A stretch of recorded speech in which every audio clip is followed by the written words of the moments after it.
this, and you will live. Luke chapter 10, verse 28. Friday of the first week of Lent. We have seen that Jesus is love, and that this entire journey to Jerusalem is an act of love.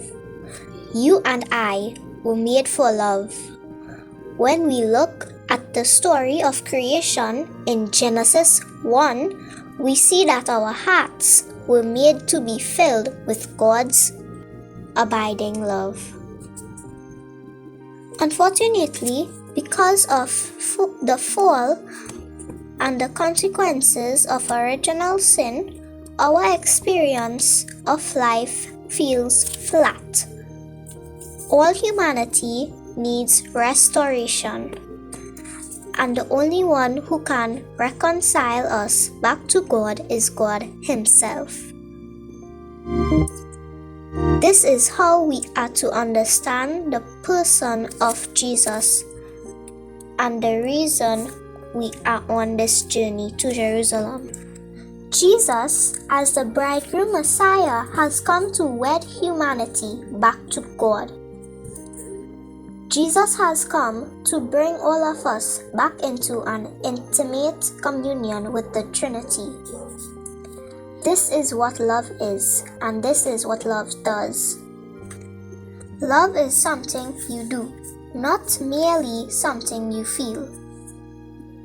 On Sunday, we looked at the story of Jesus' conversation with the lawyer who wants to inherit eternal life.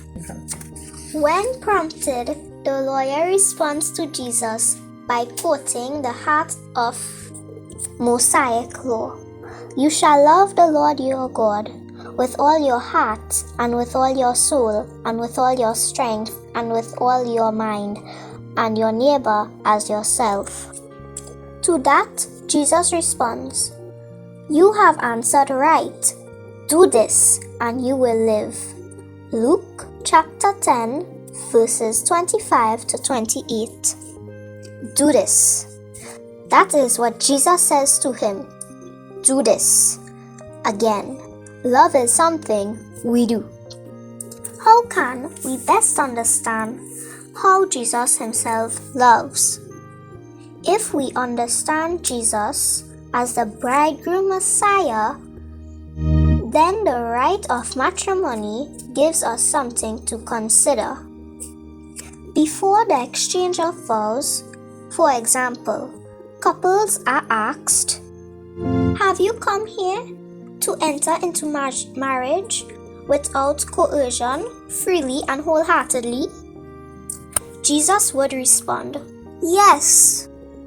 And in John chapter 10, verses 17 to 18, He says, I lay down my life that I may take it again. No one takes it from me, but I lay it down of my own accord. I have power to lay it down, and I have power to take it again. There is no coercion. Jesus is free, freely and wholeheartedly. He gives Himself to us. In the exchange of vows, the spouses say, I promise to be faithful to you, in good times and in bad, in sickness and in health, to love you and to honor you all the days of my life.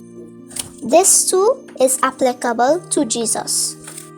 Jesus is always faithful to us, regardless of how we may struggle in our relationship with Him. Jesus is always faithful. He is there in good times and in bad. He is with us in sickness and in health, in both our physical and spiritual sickness.